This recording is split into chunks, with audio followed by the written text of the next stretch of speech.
E aí, pessoal, vamos falar sobre Edenilson e essa especulação sobre a sua vinda para o Grêmio.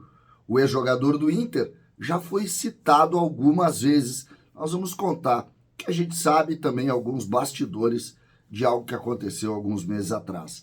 César Cidade Dias falando de Grêmio aqui no YouTube, papo de gremista para gremista. Mas agora, mais ágil, para você que está precisando de uma grana extra, está precisando viajar, está precisando comprar alguma coisa e tem o FGTS parado. A Mais Ágil resolve para você. Você vai entrar na descrição do vídeo, vai conversar com eles pelo WhatsApp, o link está ali, você vai conversar com eles. E em menos de 24 horas o dinheiro do FGTS parado estará na sua conta, sem burocracia, sem confusão. Mais Ágil é o nome. Mais Ágil é a solução. Gente, surgiu forte ontem nas redes sociais o nome de Edenilson no Grêmio. O ex-jogador do Internacional, por muito tempo por aqui, foi comprado pelo Atlético Mineiro, hoje está lá, não é uma confirmação do Atlético, joga, às vezes não joga, e seria o nome de Edenilson um nome para compor o grupo do Grêmio no ano que vem. O Edenilson já foi citado no Grêmio, tá? No início da gestão Alberto Guerra, isso foi, de alguma maneira, discutido. Existe ali pessoas que gostam do Edenilson e que entendem que o Edenilson poderia ser, inclusive, um substituto agora mais próximo para o Bitelo. Naquela altura se imaginou que o Bitelo pudesse ser vendido, inclusive no início do primeiro semestre, lá já ainda na primeira janela. Então se discutiu isso, mas o negócio não evoluiu. O Inter tinha também, obviamente, não ia liberar o jogador para o Grêmio por um valor normal, o negócio foi esquecido. E isso, de alguma maneira, nesse momento, ele ganha um pouco mais de corpo, exatamente por essas situações aí que se juntam, né? Primeiro, uma vontade de alguns dirigentes, depois esse momento dele no Atlético e, por fim, a vontade do jogador de estar em Porto Alegre. E parece que ele tem aí uma relação boa com o Grêmio, histórica com o Grêmio lá na juventude. Então, tem uma série de situações que deixam, mas a gente precisa, nessa hora, também ouvir o Atlético. E ontem o Rodrigo Caetano, o executivo de futebol do Atlético, ele meio que disse, olha, não tem nada, não se falou nada, inclusive citaram também a possibilidade do Ferreira ir para lá, ele disse que não tem nenhum interesse. Então tem uma série de pontos que não fecham nessa especulação. Mas tem outros no campo da vontade que me parece que é importante a gente referir e não descartar. E aqui eu não estou falando de negociação, estou falando apenas de vontade. É um jogador que tem qualidade, é um jogador que tem uma característica que é muito interessante no futebol atual, ele é um jogador de transição rápida, ele não pode ser protagonista e nem deve ser, mas ele, para compor um grupo, para ser o cara da extrema pela direita ali, um segundo ou terceiro volante pela direita, é um cara que compõe mais de uma posição, está longe de ser um problema. Longe de ser um problema. Mas a gente tem que colocar dentro da regra natural das coisas. E a regra natural indica que é caro, é difícil de contratar e tem também esse componente com o Inter, né? Que sempre te dá uma ideia de alguma dificuldade para trazer.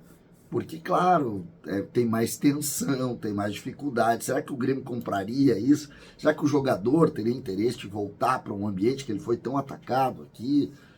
Eu não sei se seria essa ou seria esse um caminho para a carreira desse jogador. O fato é que começam a borbulhar nomes. Borbulhar nomes. Por quê? A temporada está acabando. Nós temos 4 jogos até o final da temporada. E a montagem do grupo se dá exatamente quando termina a temporada. Então, tá todo mundo trabalhando já.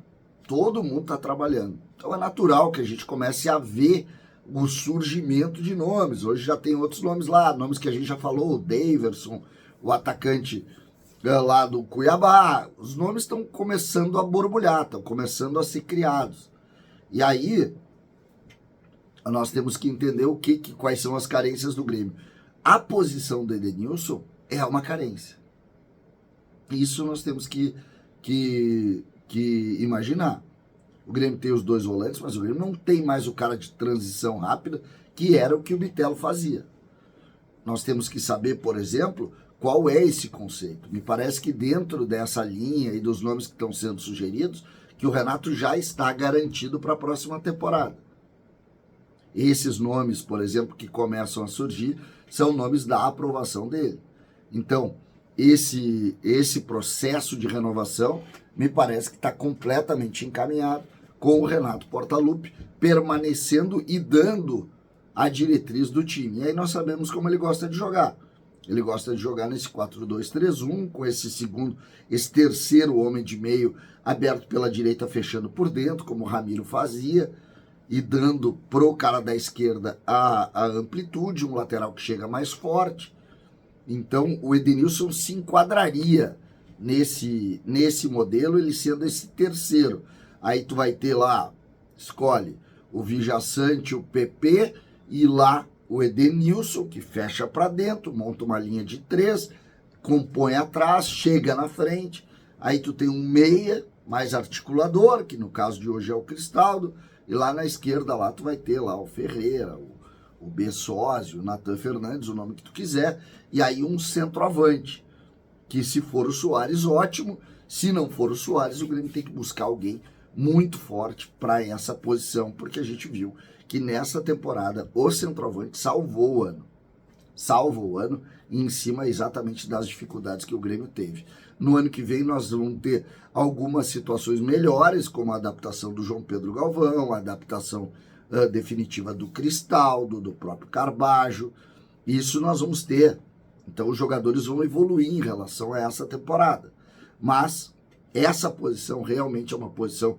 O Renato tentou o Galdino, o Renato tentou o Iturbe, o Renato tentou vários jogadores por ali e nenhum funcionou. E não é desse ano, não. Anos passados, o Renato tentou o Marinho, tentou o Luciano, tentou todo mundo lá.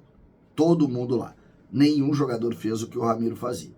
Nenhum jogador fez o que o Juliano fazia, mesmo que o Juliano tenha sido treinado apenas pelo Roger. Então, é uma posição carente, é uma posição de dificuldade e, principalmente, é necessário trazer. O Edenilson seria uma característica importante. Minha opinião, acho difícil por esses relatos que eu dei, mas eu não descarto não, tá? Não descarto não, porque acho que é um jogador muito interessante. César, Cidade Dias falando de Grêmio aqui no YouTube.